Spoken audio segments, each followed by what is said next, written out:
EPA, SEC, and state environmental rules hit the same window. Environmental rules are converging on the same compliance window. Federal environmental enforcement, securities disclosure requirements, and state level climate rules are all producing obligations that land in 2026 and 2027.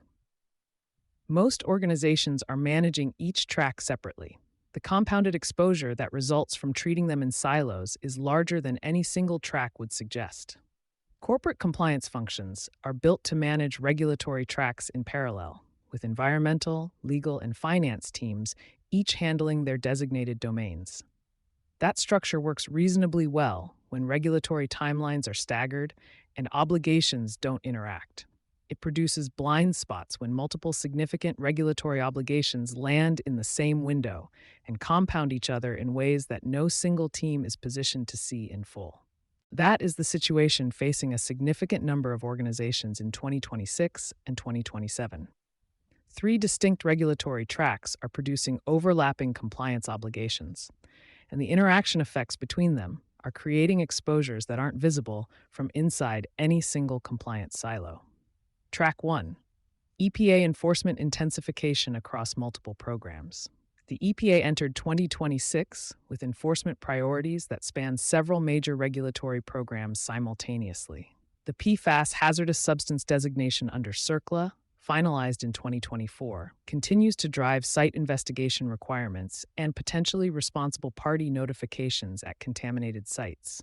In April 2026, the EPA further expanded this scope by finalizing a rule to designate 9 PFAS compounds as hazardous constituents under RCRA. The revised methane rules for the oil and gas sector, while initially finalized in late 2024, saw significant updates in late 2025 and early 2026. While a May 2026 deadline remains for phasing out routine flaring, the EPA has granted extensions for certain monitoring and reporting infrastructure into late 2026 and 2027. Finally, updated national emission standards for hazardous air pollutants, NISHAP, for categories including ethylene oxide and chemical manufacturing, are producing active retrofit and monitoring obligations, with critical notification and performance test deadlines for many facilities clustered throughout 2026. EPA enforcement results from 2024 reflect a major intensification of oversight, with $1.72 billion in assessed penalties, the highest level since 2017. While bolstered by significant Clean Air Act settlements, the agency also concluded the highest number of civil cases in 7 years, signaling a more active and high-stakes enforcement environment across multiple regulatory programs simultaneously. Track 2. Securities disclosure requirements for climate and environmental risk. The SEC's 2024 climate disclosure rules are effectively defunct following a cessation of legal defense in early 2025 and a formal proposal for permanent rescission in May 2026.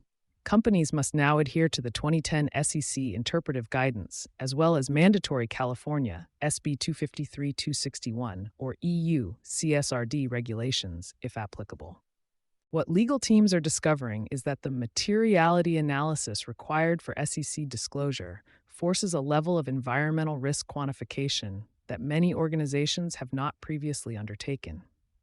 A PFAS site investigation that was being managed quietly by the environmental team becomes a potential disclosure item when finance and legal apply the materiality lens. A pending NESHAP compliance deadline that required a capital investment becomes relevant to investor-facing risk disclosure. The SEC track is in effect pulling environmental obligations that were previously managed at the operational level into the executive and board level compliance conversation. Several state attorneys general have also signaled increased scrutiny of environmental claims in corporate disclosures, adding a state enforcement dimension to the federal securities disclosure track. California, New York, and Massachusetts have each brought or threatened actions against companies for environmental claims they characterized as materially misleading. Track 3. State climate and environmental reporting mandates. California's SB 253 and SB 261, which require large companies doing business in California to disclose Scope 1, 2, and 3 emissions and climate-related financial risks, beginning on timelines that run from 2026 through 2027, are the most significant state-level additions to the compliance calendar. For organizations with California revenue above the applicable thresholds, these requirements apply regardless of where the company is headquartered and regardless of the status of federal climate disclosure rules. Several other states are actively considering or have enacted similar requirements, including Illinois, New York, and Washington. The state-level requirements, in some cases, go further than the SEC rules in scope, particularly on Scope 3 emissions reporting, and they carry their own enforcement mechanisms and penalty structures that are separate from federal consequences. How the three tracks interact and why silo management fails. The interaction effects between these tracks are what makes silo management dangerous. An environmental investigation triggered by EPA CERCLA enforcement may produce findings that are material to CC climate disclosure. A Scope 3 emissions assessment required by California law may surface supplier environmental compliance gaps that create procurement and legal exposure. A NESHAP retrofit obligation may affect the energy and emissions data used in the climate disclosure, requiring the two tracks to be reconciled before reporting. Organizations managing each track separately risk producing disclosures, responses, and remediation plans that are internally inconsistent, an outcome that creates additional legal exposure beyond the underlying compliance obligation. What C-suite and legal leaders need to establish before year-end. The governance fix is not complicated to describe. It requires a cross-functional team with standing authority to map active regulatory obligations across all three tracks, identify interaction points, establish a unified compliance calendar with ownership, and ensure that material findings in any track are evaluated for their implications in the others before external disclosure or regulatory response. For most organizations, that team does not currently exist in a formal sense.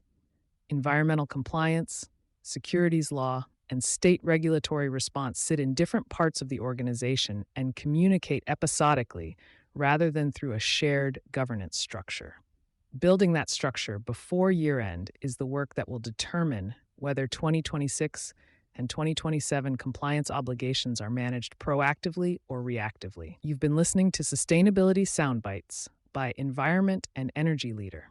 For partnership opportunities, please reach out to our team.